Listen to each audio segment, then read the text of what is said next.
This is the OTB Television Network, a service of Capital District Off-Track Betting.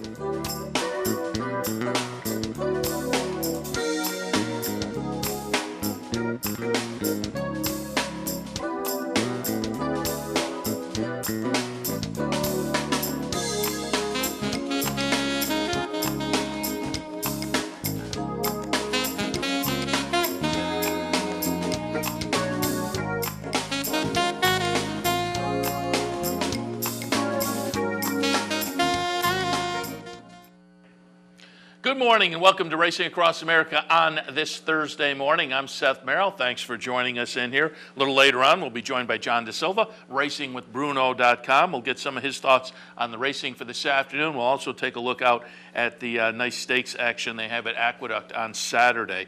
Later than that, Dave Rodman from Laurel. We'll get some of his thoughts on Laurel for this afternoon, but also go back to Saturday at Laurel where they had the rescheduled Fritchie and Campbell, get his thoughts down there, and we'll wind things up during our hour with Frank Miramati from Oak Lawn Park. Going to take a look back at a couple of races from Saturday with him as well. The nice Spring Fever down there, Air of Distinction won in the Ding Dong Battle, but I also want to look at a little race, a little maiden race there that I think could have some implications going forward. Get Frank's comments on that as well. But we'll also get some of his thoughts for racing this afternoon. So a big show for this Thursday edition of Racing Across America. Do want to alert you, I said it at the top of the Handicappers Report earlier, I've been touting the Shamrock Showdown, the March edition of the handicapping series at Capital OTB, as being this Saturday. But it has been moved. So if you're playing in the Capital OTB handicapping series, the March edition, the Shamrock Showdown, was scheduled for March 1st. It has been moved to March 8th. So keep that in mind.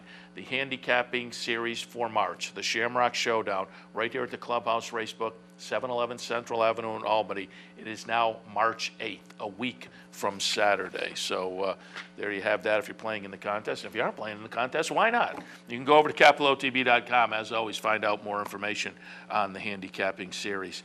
Yesterday at Gulfstream, at the end of Racing Across America yesterday, I laid out a little ticket for the Rainbow Six. Wound up with 4 winners, a second and a third place finish. But I talked a little bit about this on the Handicappers Report. This was a really havable sequence.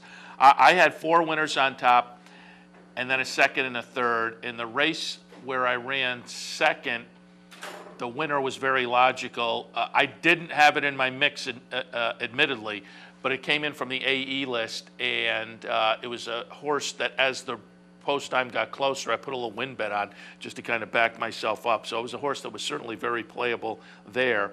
The race where I ran third, the horse that won, I had only gone 2 deep in that race, and the horse that won was actually my third pick. So easily that one could have moved in if I juggled up the ticket a little bit. This race sequence, again, very havable. Let me go through the prices they paid, and you'll see. The opening leg, $3.60. That's what the winner paid. Then $9.60, $15.60, $9.60, $7.80, $9.40. Biggest price, therefore, then the only double-digit price was the $15.60, and I had that in my mix. That was in this little sprint stake, and it was one of the logical contenders there. So these prices were all indicative of a logical sequence. But given that, again, because this pool has gotten so crazy and so much is being bet in now on a daily basis, the 20-cent ticket paid $4,522. And again, it was very, very havable. I'm still recommending that the people jump in. And I'm not big on these jackpot bets where they only pay off to one player, because it's just, you're going against all your handicapping principles trying to come up with a ticket that you would be the lone person to have. So I'm not a player when it's down at the lower levels. But once about a week and a half or so ago, when it got up to about 600,000, and then the daily pool started to be fairly decent. Now it's even the consolation bet, again, on a day like yesterday, where it's very logical, we're over $4,500. So keep that in mind as we move forward, because today the Rainbow Six carryover at Gulfstream, $1.5 million. I will remind people also some of the other carryovers for today out at Santa Anita, their Pick 6 carryover, $198,000.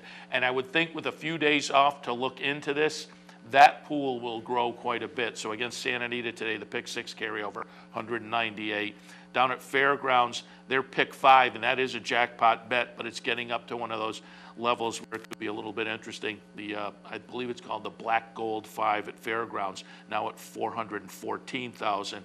And if you want to prep for tomorrow, Friday at Aqueduct, when they get back to the races, they have a pick 6 carryover of $105,000. So there's money out there to be had in some of these horizontal wagers around the country. Corey Lanery named the winner of the George Wolf Memorial Jockey Award. Lanery, 39 years old. He was up against a field that included David Amos, Dennis Carr, Aaron Greider, and Scott Stevens. This is an award that is coveted by the jockeys because it is voted on by their fellow riders. The George Wolf Award recognizes riders whose careers and personal character have earned esteem for both themselves and the sport. Corey Lanery, again, 39 years old, riding this season down at Gulfstream, but over the years, certainly if you watch the Midwest and south of part of that Midwest region, Kentucky, Louisiana, Texas, Lanery's been knocking around for years.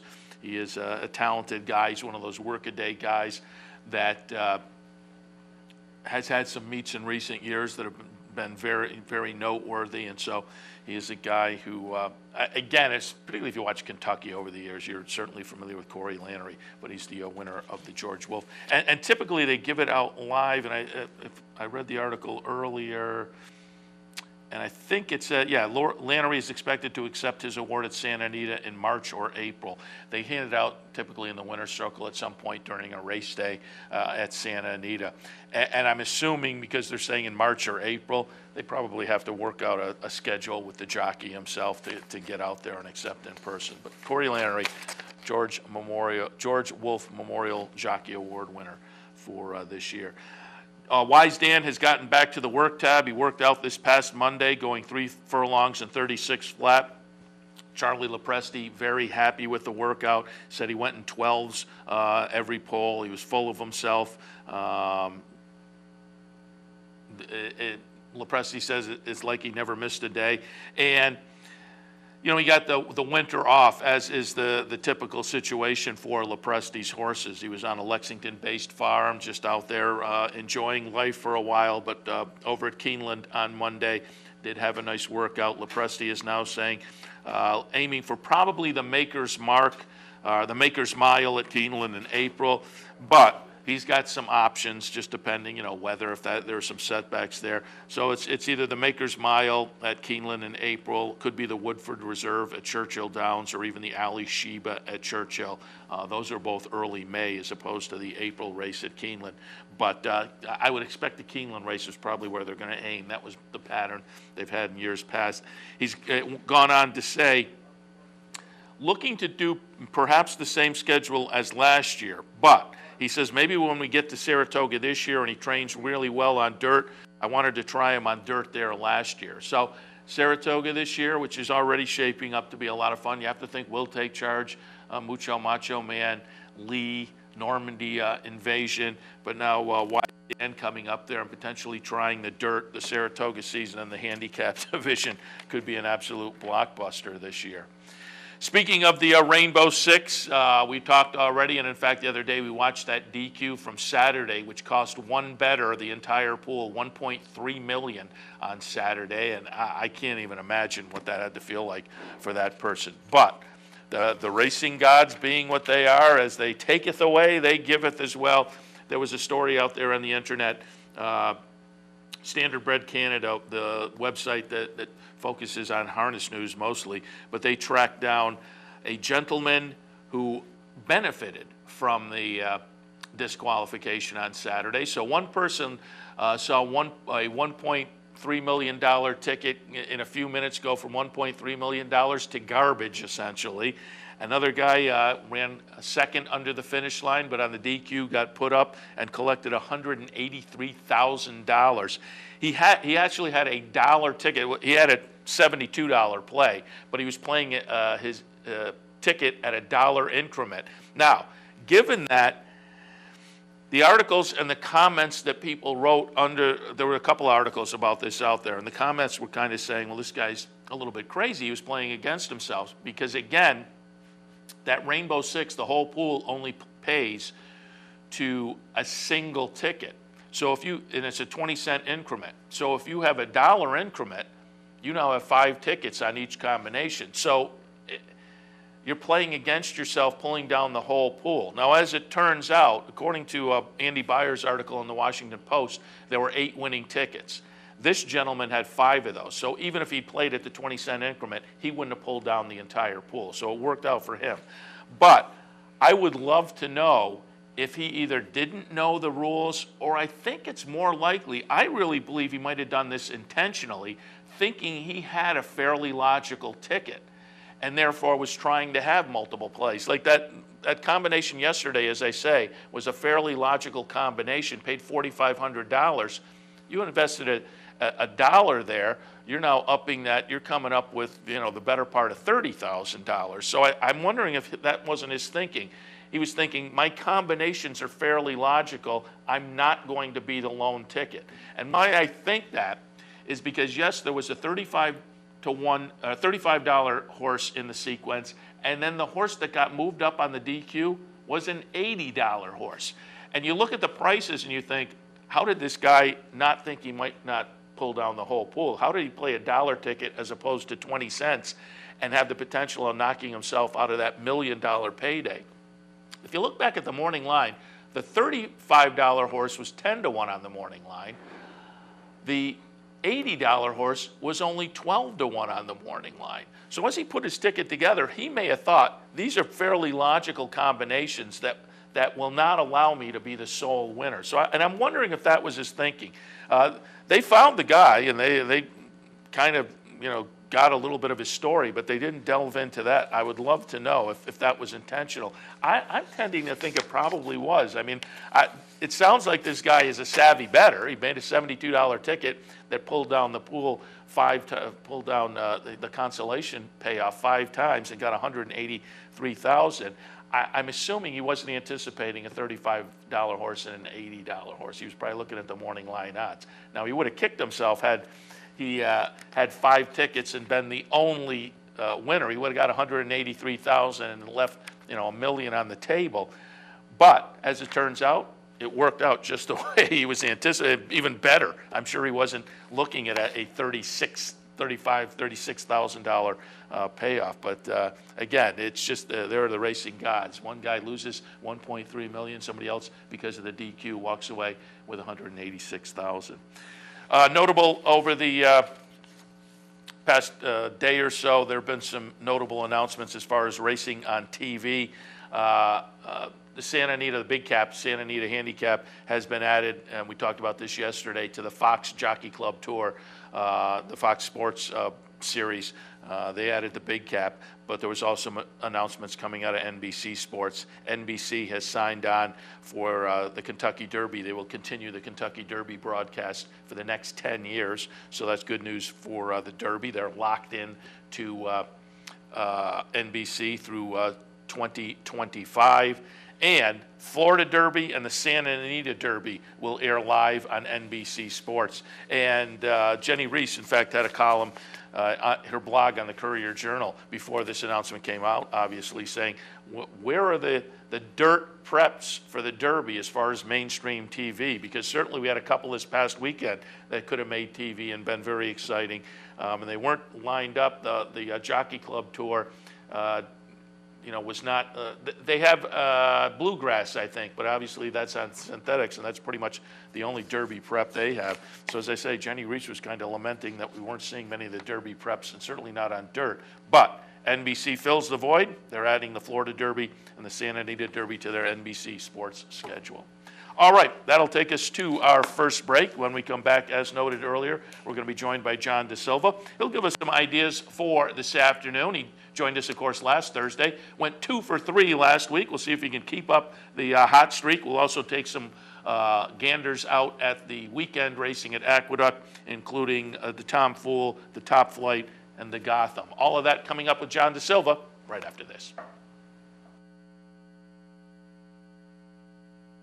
Join me Saturday mornings at 10 for Down the Stretch. We'll inform, analyze, and welcome in the biggest names in racing.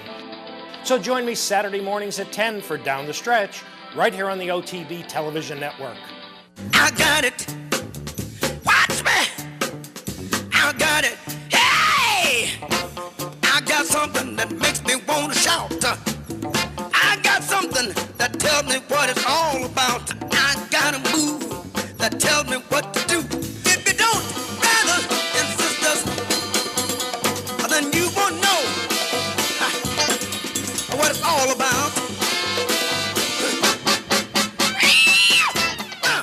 Here in upstate New York, no one provides bettors with more wagering options than Capital OTB. Our network of branch and easy bet locations stretches from the mid-Hudson Valley all the way to the Canadian border and west to central New York. So whether you need to place a bet, fund your Capital Bets account, or watch the next big race, all the action is just around the corner. A full list of our branch and easy bet locations can be found online at capitalotb.com. Capital OTB, the better and most convenient choice for wagering in upstate New York. Wagering at CapitalOTBBet.com is as easy as 1, 2, 3. 1. Capital Bet TV, the fastest and easiest online wagering experience where you can monitor 5 different tracks simultaneously. 2. Capital Bet Express. Its straightforward program layout and interactive handicapping information lets you build your wager quickly and efficiently. And 3. Capital Bet Pro, designed especially for the professional horse player. CapitalOTBBet.com. Log on today. I'm Anthony Mormino. Join me weekdays at 9 for the Handicappers Report. We'll handicap the top tracks across the country and help you prepare for the day in racing. That's the Handicappers Report, weekdays at 9, only on the OTB TV network. Welcome back to Racing Across America on this Thursday morning. As always on Thursday, very happy to be joined by John DeSilva of RacingWithBruno.com. Good morning, John. Good morning. How's everything? Very good. And I want you to alert the viewers. We were talking a little bit during the break. Some news has broken out on the internet and kind of sad, disturbing, I don't know what, but regarding Rhea Antonia. Well, unfortunately, Maggie Moss put up a post on social media this morning that Rhea Antonia has been taken away from Jeremiah Engelhardt. We don't know who the trainer is as of yet. I do know the Connections have a lot of horses with a few different trainers. I'm trying to find out who the trainer is, but to me, it's a shame because I look at Rhea Antonia, and when Ricky Griffith had her, I know she was up for sale for $200,000. They bought the horse for less than that price, and after the first start with New Connection, we thought, oh, it was a bad deal. They got lucky in the Breeders' Cup Juvenile by running a very good race. They were able to recoup their investment and then some. Even if she ran second, they would have made a profit. But then the owner had this crazy idea that she was good enough to run against the boys at Kentucky Derby. Thankfully, Engelhardt was able to talk them out to run against the girls. We saw what happened over the weekend. She's a nice filly, but she's not that good. But obviously the owner thinks that she is that good. And I think what really did it is Engelhardt made a couple of comments. He wanted to send her out to Santa Anita, talking how he wanted to find the easiest spot, and he wasn't afraid to put his tail between his legs and admit that. And the owners probably didn't like that and probably punished him by taking the horse away from him. Yeah, that seems like a shame because it seems like last year she was maybe just a little bit of an overachiever and they got a little too confident. I think Engelhardt was probably making the right move because that trail down at Fairgrounds is very salty, particularly after we saw what Untappable did on the weekend. I mean, if anybody's going to face the boys, she's probably the one that would be eligible to do it. So to head out to Southern California would be, I think, a nice move for that horse, given what she did on the track at the Breeders' Cup. So I thought his thinking was right in line, but I agree with you. It just seems like maybe the Connections have more confidence in the horse than perhaps has been so far warranted. And it's a shame because we've seen many horses in the past who have tremendous potential and the owners' interference, thinking they're the trainers, ruin it. I mean, look at Unbridled Song. If it wasn't for Paragallo, who knows what that horse could have been like. And we could, every year, every month, we can name a horse that fits into that category, and it really is a shame. Yeah, absolutely. And I think Jeremiah Engelhardt is a guy, an up-and-comer. King Creasa certainly rose his profile a little bit, and this horse was going to help as well with that. It's too bad, so it'll be interesting to see where the horse does end up, and then watch the next 2 or 3 races and see if they're vindicated or not. As I say, I think she was maybe a little bit of an overachiever last year, but we'll see. All right, John, let's get into some racing for this afternoon. You got a few for us, and then when we get done with that, we're going to look out at the Aqueduct Stakes for the weekend as well. But let's kick things off. We're going to bounce around a little bit on this Thursday. Fairgrounds 6th race today. It's a Louisiana-bred race for 3-year-old fillies. They're going to go 6 furlongs. Your thoughts at Fairgrounds? It's nice maiden special weight for 3-year-old fillies. We have a couple horses coming out of the same race from February 6th who both did the same thing. They ran in the Louisiana Futurity and then came back to run in that 5.5 furlong race, which is La Justice or La Justice and Ben's Juliet. To me, I'm going to go with Ben's Juliet. She's been the more consistent of the horses when running against maidens. She has not finished off the board in a maiden race. The only time she finished off the board was in that stake, while La Justice or La Justice ran second last time out, in the maiden special, but was 4th when beaten by Ben's Juliet, in that race on December 14th. Now, granted, the horse removed the blinkers, showed improvement last time out, and they made her the 3-1 favorite today. She's probably going to go with the favorite here. I'm going to go with the value, go to consistent horse Ben's Juliet. Ben's Juliet, all right. And I did not mention, I mentioned it before we went to the break. I did not mention it in this segment, though. Just tip of the cap. Last week you went 2 for 3. You had a winner at Oaklawn, Cheerful Contender. You had a winner at Fairgrounds in Marvin Lafitte. So a couple of winners last week and a little bit of a profit showing there. We'll see if we can keep it rolling today. You got Ben's Juliet in the 6th at Fairgrounds. Let's go over to Oaklawn and their 8th race this afternoon. The 8th at Oaklawn is an optional claiming event. These are 4-year-olds and up going 6 furlongs. It's a very nice race, and you had the return of No Distinction, who ran in the King's Bishop last time out, has been working very well for Randy Morse. Cuts back to 6 furlongs today. Now, this is a horse who has very nice speed. It doesn't have to be on the lead. But to me, if you're going to beat a horse like this, it's first off the layoff, and that's what I'm going to do here. I'm going to go with number 3, Bulldozer, and this is a horse who has won 3 of its last 4. This is a horse that has also good speed, doesn't necessarily have to be on the lead, and to me, even though this horse is 2-1, I think it might get a little bit of a price because I think a lot of people will see that No Distinction ran in King's Bishop and will probably bet it. Yeah, it tossed in a little bit of a dud there, but this is certainly class relief. But as you say, coming off a layoff, this is the place where you want to take a little bit of a shot. So Bulldozer interesting in that 8th at Oaklawn. And then let's shift our attention over to Florida for this afternoon.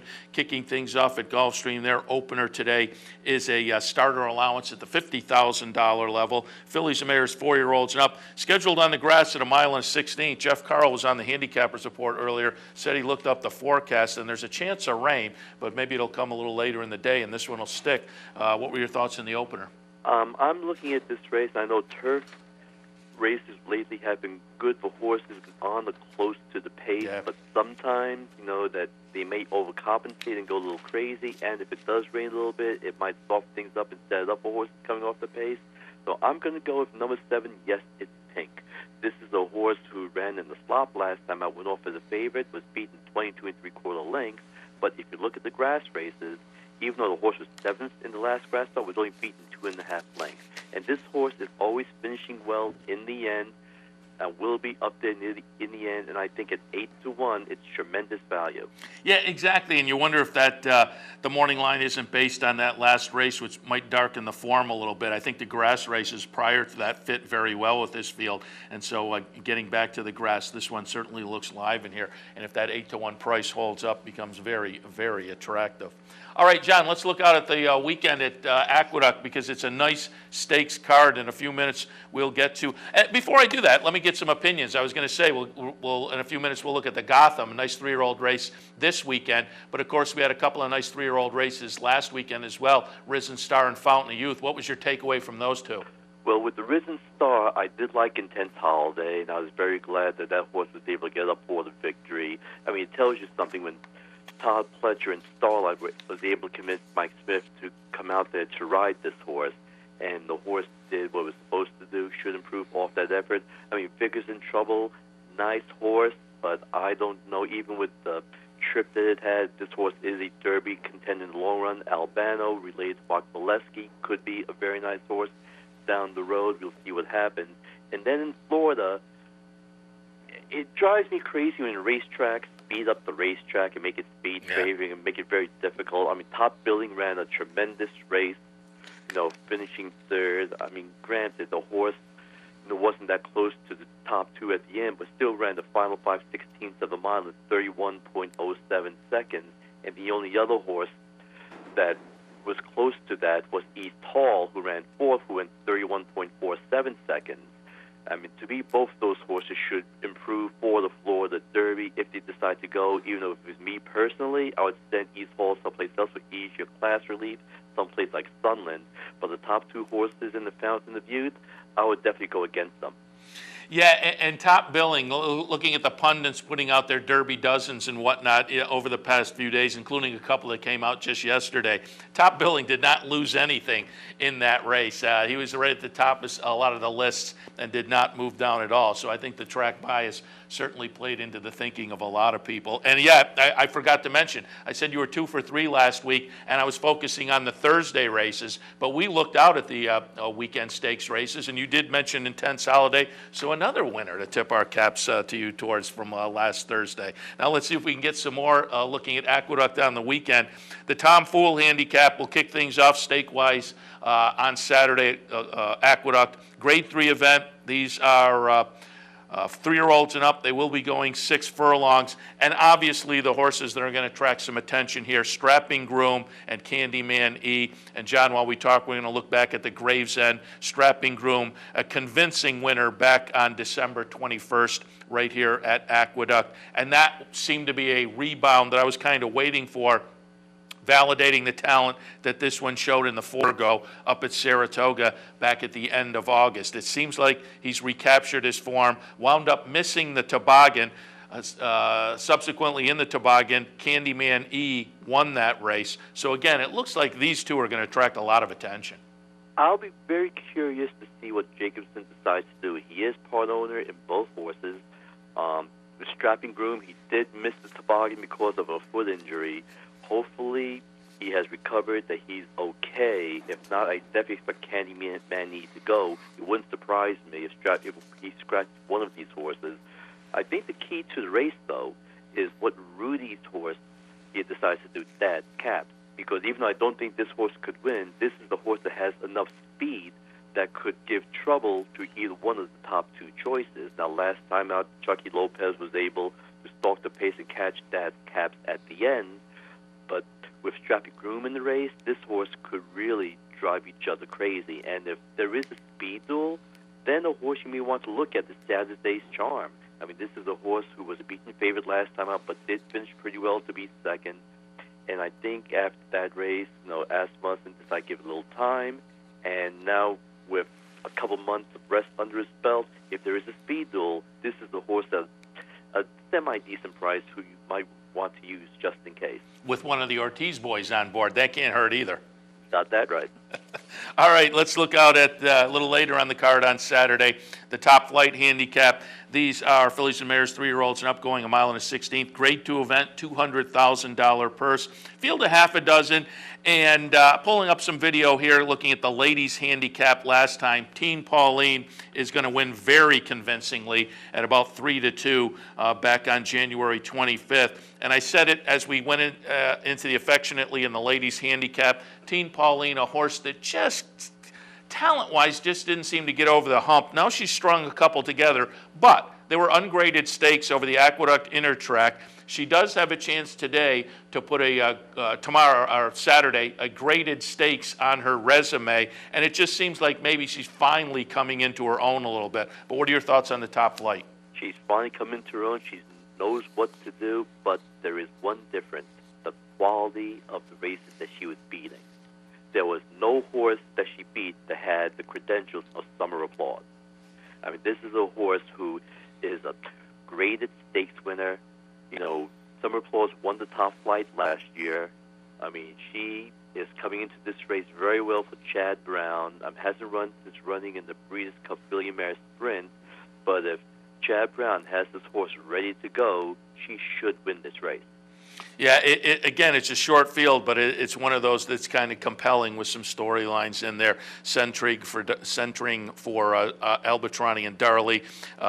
Knocking at the door, but certainly seems a step below Royal Lahana for Todd Pletcher, and as you say, summer applause for Chad Brown. All seem to offer up a little bit of interest, as well as Teen Pauline. And finally, the highlight of the day, and speaking of a race with some interest, this field is really going to be fun. I think there's all kinds of storylines and intrigue in the Gotham Grade 3 event, $500,000 on the line. They're going 1 1/16 miles for some Derby points. John, while we talk, I'm picking up the stretch run here of the Sam Davis. Vince Ramos is going to get the job done, the number 4 horse, but I think a lot of people coming out of this race thought the better of the 2 Pletcher horses was Harpoon. Harpoon is the number 1 who will come on late to just miss. Will run second. Harpoon is coming back on Saturday at Aqueduct. But I thought Financial Mogul, I'm wondering if that Holy Bull is turning out to be a little bit of a key race. So Financial Mogul is interesting. Obviously, Uncle Science Samrat coming out of the Ding Dong Battle in the Withers.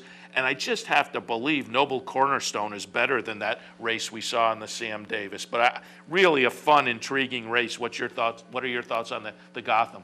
It definitely is. And what I had mentioned earlier about what type of racetrack are we going to see, I'm hoping that NYRA does not go out there and make it a speed favorite track like we saw at Gulfstream Park last week, because I want this to be a fair racetrack. Because I'm definitely against Samrat and Uncle Si here. I think those two will go ding-dong again and set it up with somebody from coming off the pace.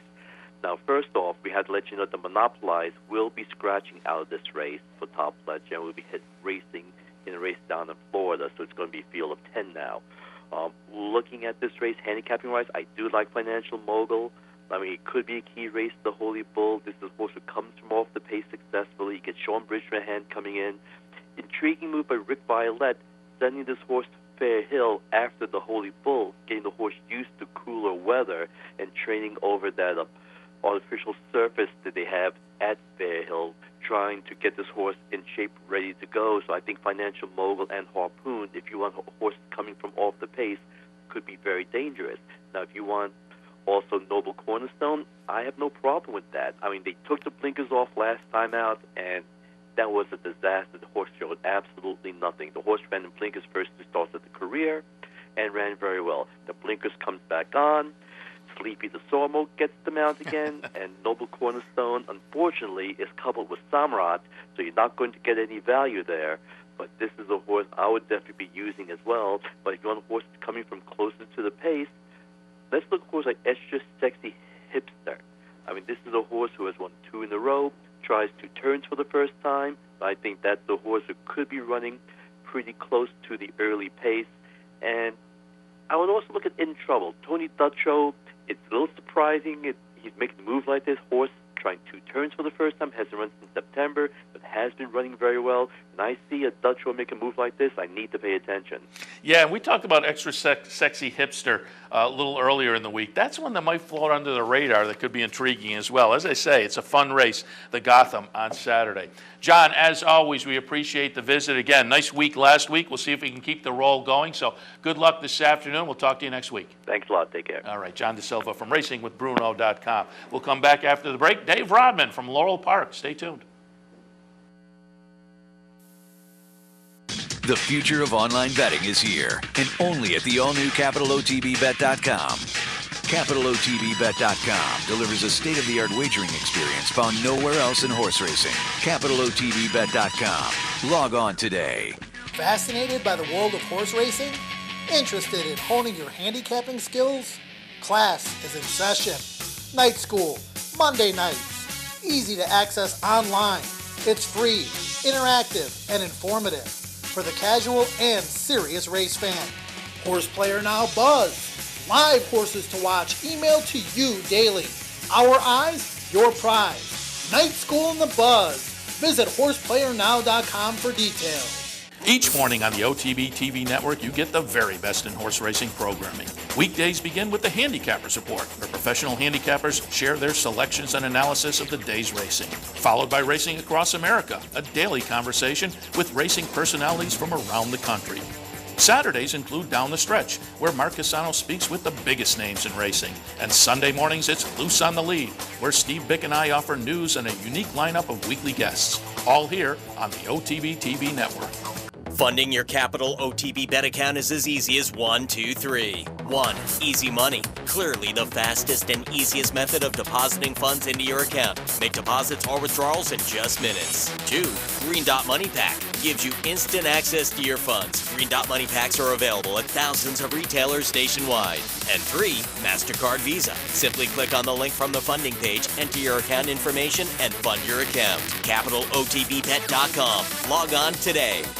Missed one of our TV shows? No worries. Now you can catch all your favorite programs online. Simply log on to CapitalOTB.com and click on the YouTube link at the bottom of the homepage. And look for our new podcast coming soon. CapitalOTB.com. Log on today. Welcome back to Racing Across America. Happy to be joined now by Dave Rodman from Laurel Park. Good morning, Dave. Hey, good morning, Seth. How are you today? Very good. Happy to have you on board as always. Give us a little weather update for folks playing Laurel this afternoon. Sunny skies and temperature about 32, 35 for the high, so quite chilly. But the track is fast, playing in good, fair shape. But yesterday afternoon, even with a little morning snow that we had here at Laurel Park.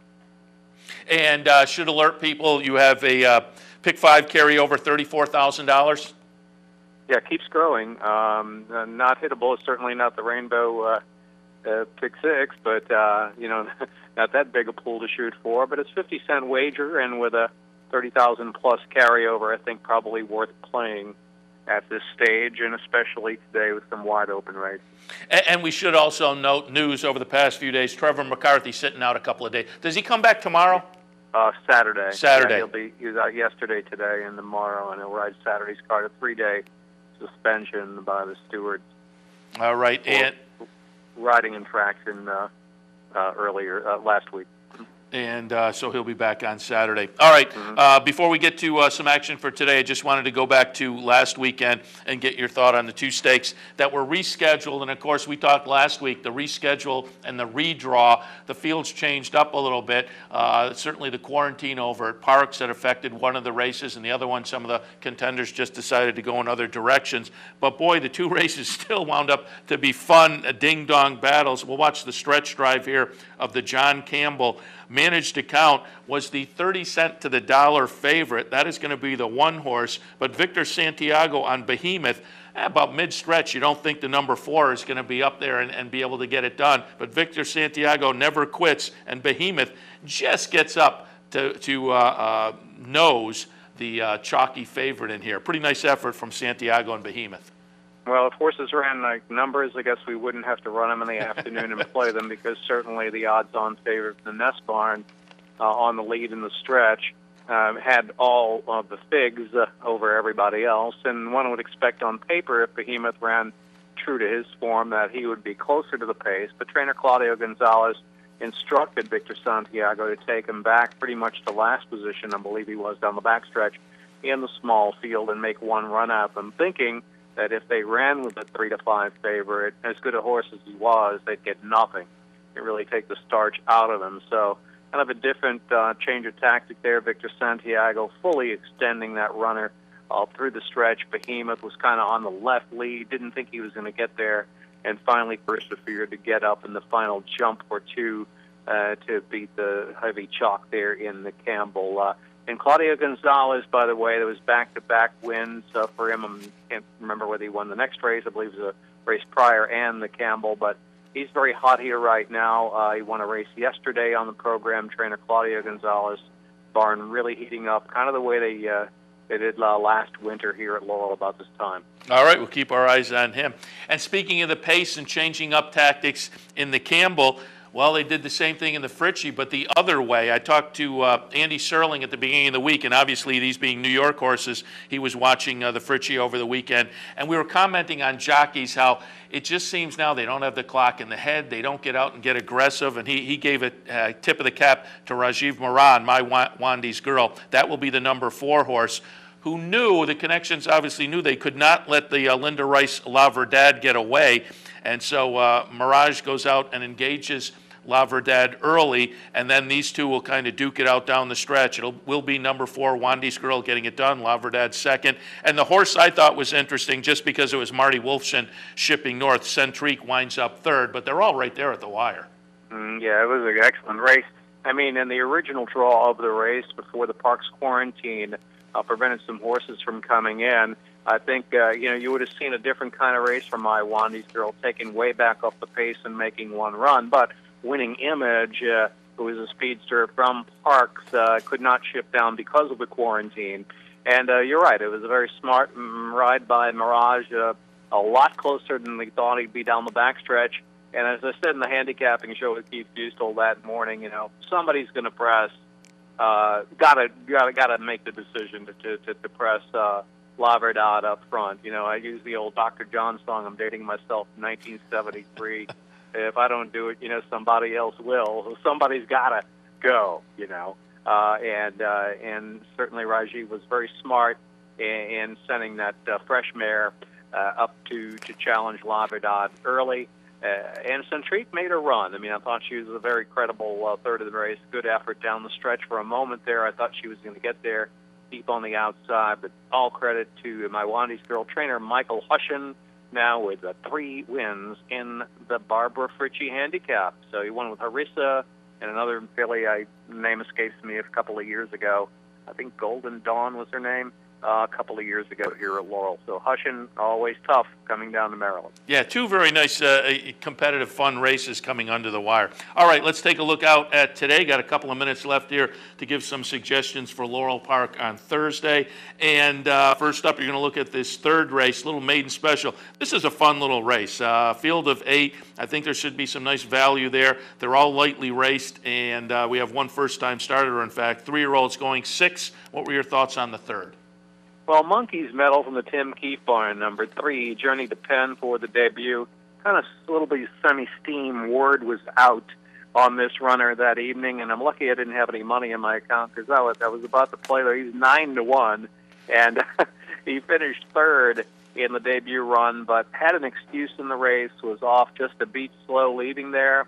Kind of raced greenly under the lights that evening at Penn, but now he's going to be running in the daytime, second start here for trainer Tim Keefe, and his comeback here at Laurel Park, his home base, the track at which he works at all the time, on February 21st with a half-mile drill and 50 breezing.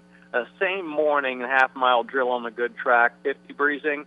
Same clocking goes to Good Time Henny, a horse that broke maiden in debut, was claimed out of that barn, I believe it was Sutro's barn, into Tim Keefe's barn, and came back to win for trainer Tim Keefe off the claim. So a more accomplished kind of runner working the same time there, February 21st. Monkey's Medal. I hope he gets his act together today. He doesn't have blinkers, so the question is he just kind of green, or was it the lights in the first out at Penn National? I expect a more professional run today from him. I like it. And I said one first-time starter. There's actually a couple of debut runners in here. The horse that also intrigues me is Jackson Station, second time out for Anthony Dutrow. A little interesting as well. Fifth today. Strong. That's a strong race he comes out of for sure. Mm-hmm. Yeah, and a fun race today. Fifth race today is a conditional claimer, 4,500 to 5 tags, non-winners of 3 lifetime. They'll go the one-turn mile. Yeah, one-turn mile, second wire. And, well, we mentioned earlier in the program, trainer Claudio Gonzalez, who won the Campbell with Behemoth this past Monday. 2 wins that particular day for the Gonzalez barn, 1 yesterday. So let's go with Hot Barn. There's your handicapping with Wild Hossy, who's got some early speed and could use it to his advantage this afternoon. There's not a whole lot of early speed in the race at all. And he's clear on the outside, and the barn's hot. And I'll go for him, Wild Hossy. I like that. Hot connections. And is it Wild Hossy or is it Wild Hossy? I don't know. Gabby keeps calling him Wild Hossy. I don't know. Hossy. Seventh race. There are a lot of A's. There are a lot of A's, S's, and E's in there. That very interesting. All right, the 7th today is optional claimer. 25 tag, non-winners of 2 other than. They're going to go 5.5. Your thoughts on the 7th? Okay, well, this is a kind of a race at this point. I don't have any scratches really in the 7th. of any consequence, so you'll have to keep an eye on that. But you've got You and Me and Prospect representing the entry from the Ionati barn. And it looked to be like cancellation factors. Both were literally speed. The pace should be sharp in here. War and Thunder won a tremendous bias here January 9th. He's very quick, so I'm looking for a pace meltdown and some closers. Which one will it be? Well, Dag Burnett's won 2 straight, won at Penn here at Laurel, and that race he won at Laurel by a productive star maneuver, a win in the third since out of that race. So he's going to be top 5, Dag Burnett. But I like the Trombetta horse as a sneaky long shot, but the other Trombetta, the horse, the longer price of the two, Where's Dominic, who's 2 for 6 over this track. It looks like something happened to him. They gave him a little time off. He should be suited by a good pace up front, and he ran against Perilous Indian last time out. That horse just won an allowance 3 other than going a mile here at Laurel, putting up pretty much a career top. I know he was beaten 23 lengths, but he's a better horse than that. Looks like maybe whatever troubles he had possibly could be behind him, whereas Dominic is a huge price. So I'm looking at those two, 5 and 8. And I'm always interested in the other half of the any trainer's entry. Those are always intriguing. Get a little value there. All right, Dave, certainly appreciate the visit this morning, and good luck this afternoon. We'll catch up with you next week. Okay, Seth, have a good day. Good luck, everybody. You too. Thanks a lot. Dave Rodman from Laurel Park. We'll take our last break of the hour. When we come back, Frank Miramati from Oaklawn. Stay tuned.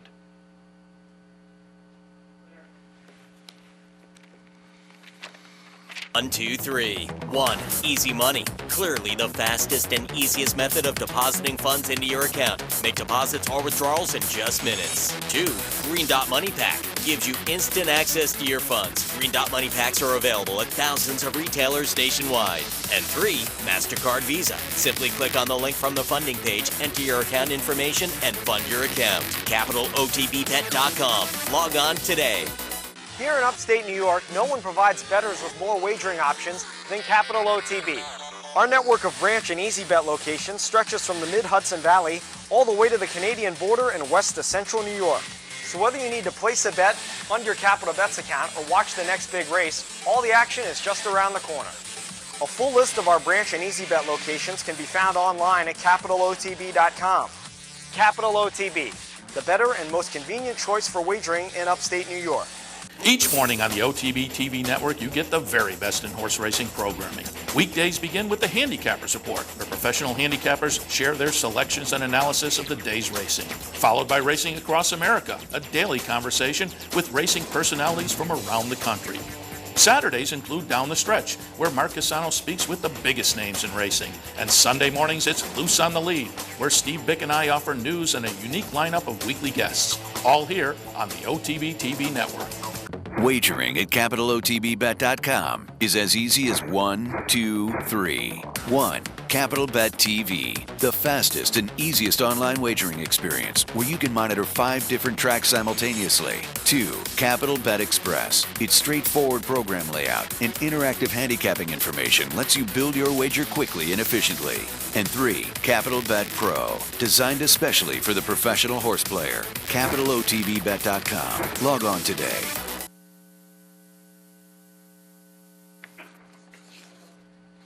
Welcome back to Racing Across America on this Thursday morning. Happy to be joined now by Frank Miramati from Oaklawn Park. Good morning, Frank. Good morning. How are you? Very good. And just before we get going, if people are going to play Oaklawn this afternoon and into the weekend, what's the weather look like?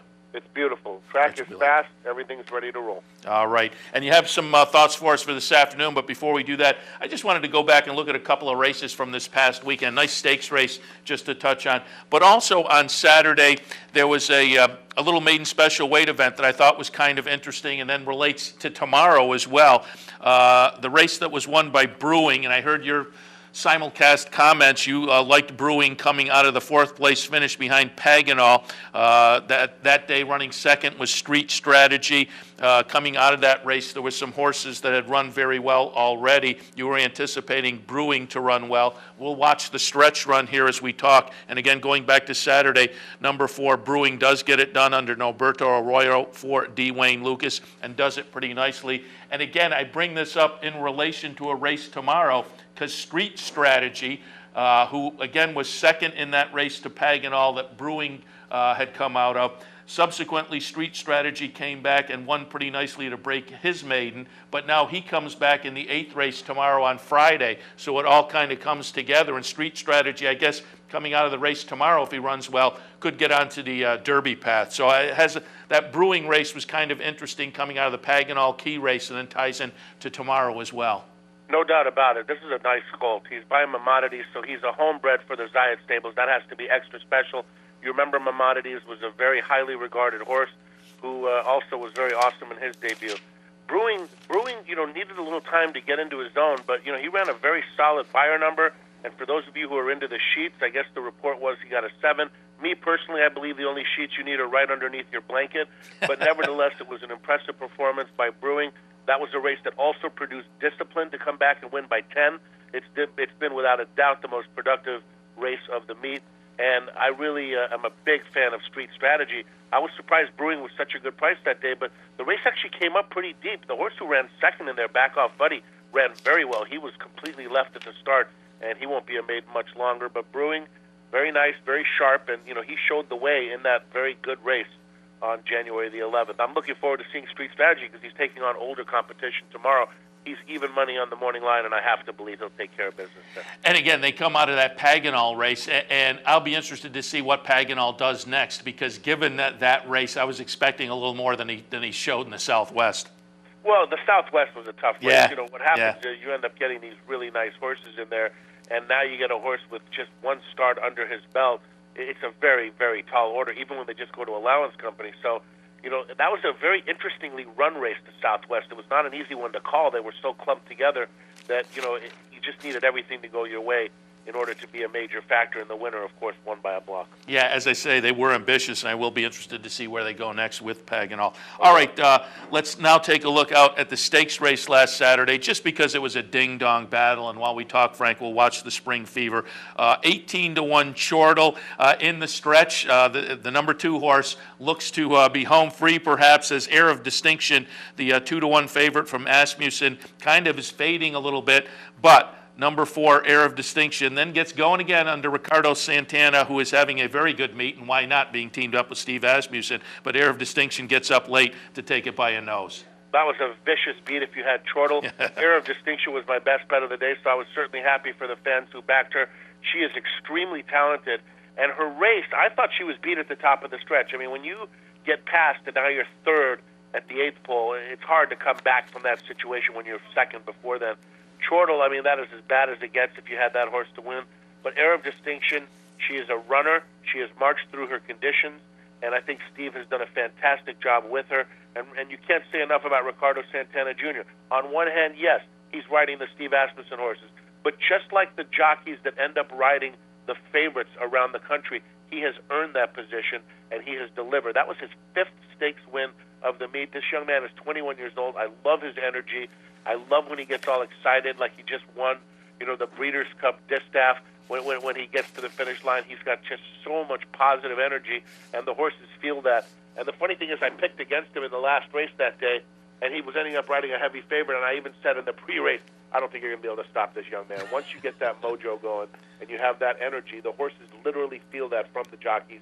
And that's why you see so many jockeys sweep the late daily double. Yeah, and he's currently tied now with Norberto Arroyo, who got off to such a hot start, but those two are going to duke it out, I guess, through the remainder of the meet, so that'll be interesting as well. And Frank, you said Chortle was probably as bad a beat as you'll ever see. I think there's a guy down at Gulfstream on Saturday who might disagree. Oh, my goodness gracious. Whatever. That's just I cannot even imagine. But I'm taking some tough beats, my goodness, but now I can put those right to bed and not even think twice about bad beats in the world when you do something like that. Yeah, as I say, I cannot even imagine. You're coming under the wire, you're thinking, $1.3 million. What's $1 million cleared? I mean, jeez.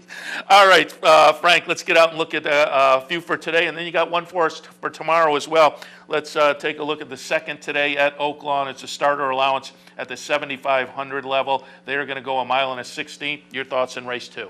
I'm going to go right with this horse, Senator Dave, claimed by David Vance, who does a great job off the claim. This horse is in solid form. I know he's 2-1 on the morning line, but every now and again you just got to take the short price.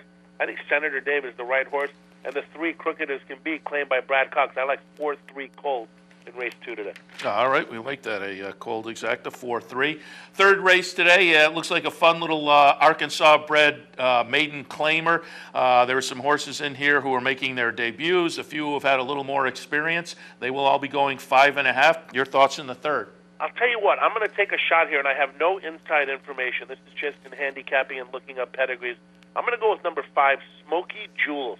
First of all, the horse is owned by Woody Jules, so whenever you're putting your own name into a horse, you have to take special consideration. Second of all, you got a Smoke Glacken bred in Arkansas.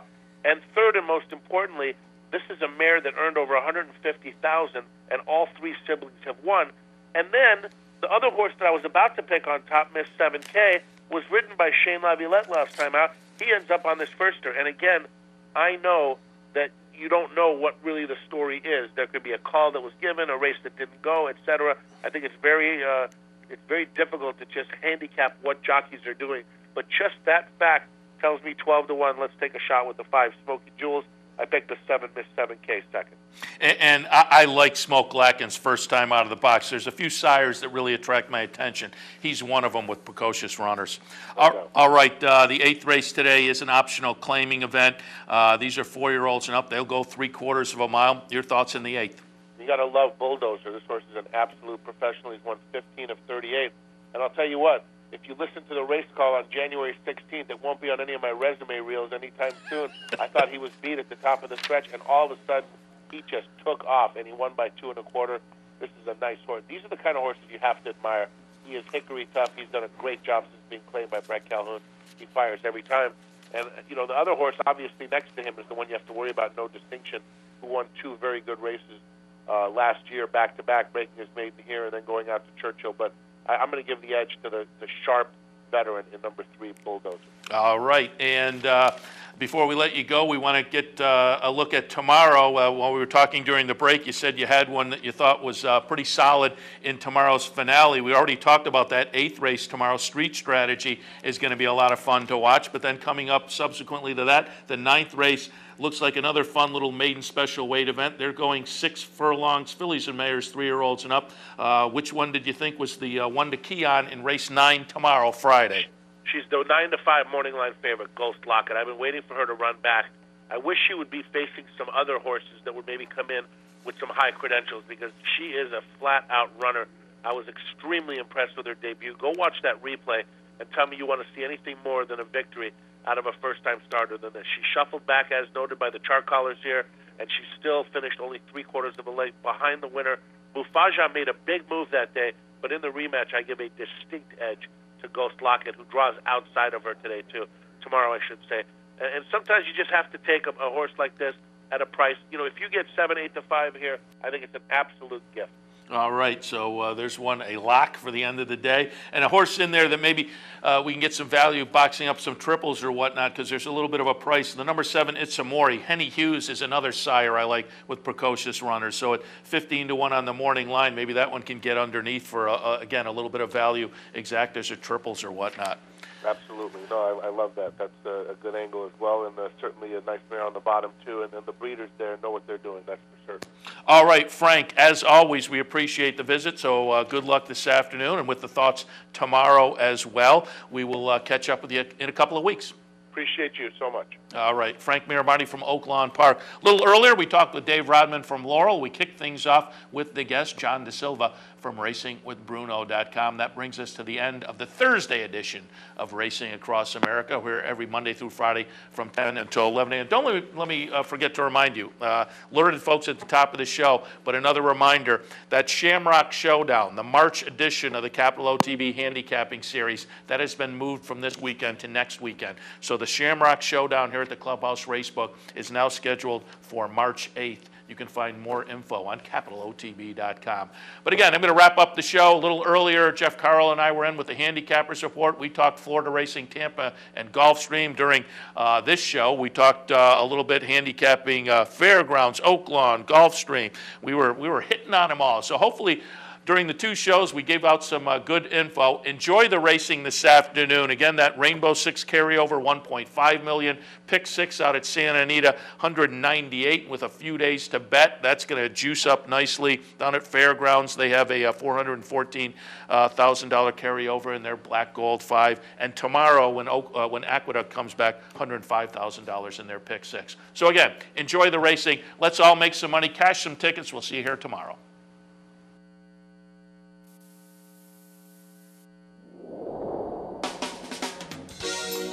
You're watching OTB TV, a service of Capital Off Track Betting.